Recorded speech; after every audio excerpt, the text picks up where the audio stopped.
How are you, Mr. Paul? I'm doing absolutely fantastic. You? I am wonderfully blessed as always. Thank you so much. And you're Good. wonderfully blessed for starring in this film. Yes. I love it. Good. Thank you. You're welcome. Now, what made you attracted to working in the movie? Well, you get a script in the mail, and you see that Robert De Niro is involved, and as an actor, you go, okay, I can't wait to read this, and then that Paul Weitz is going to direct it, and you go, okay, this should be interesting, and then you read it, and you see that you have an amazing part where you're playing father and son with Robert De Niro, and luckily the script was even better than I was hoping it would be, and I was able to go get the part and go make a movie with these guys. Now, what did you do first? Did you read the book which it's based on? I read the script first, and then I talked to Paul Weitz, our director, and we had a great conversation and connected, and then I found out that I got the job, and I immediately went to my local bookstore, and it turns out that Nick Flynn, the author of the memoir, lives in my neighborhood in Brooklyn. How convenient. Like 3 blocks from me. So he had left a copy of the book at the bookstore for me inscribed.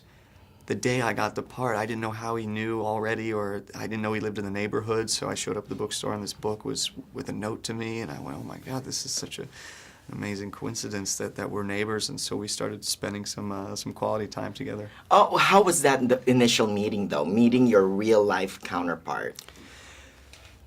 The most important thing for me at first was to let him know a bit about who I was, and just to like be, let's see if we're friends and hang out before I start grilling him with questions about his father, who he never saw for 20 years and met in a homeless shelter, and his mom passing away. And there's some heavy stuff, in his life, and luckily he was able to turn that into art, but I didn't want to delve right into tell me, bare your soul for me, So we hung out. It was interesting to there's a responsibility that I have to make him proud, with the film, and I think he's happy. Right. It's really ultimately about redemption, right? And Yeah. finding your how parents really shape kids. That's really the whole thing. Yeah, I found it incredibly moving that a guy whose mom, passed away or took her own life, and then his father ends up in the homeless shelter he's working in. He starts doing drugs and drinking. Then you have to look yourself in the eye. You have to look at who your parents are and who you're becoming, and you have a choice, and that's hard to accept. Most people actually do have a choice. Some don't, and he was able to choose and say, I'm not gonna do this. Right. And that's so hard to do. It's so much easier to just keep going downhill. That's an easier, and so he amazes me. It's fantastic to see Robert De Niro back in top form. I know. And you match him word for word, Mr. Paul. It's fantastic. That's nice. Good. What did you learn from the iconic actor?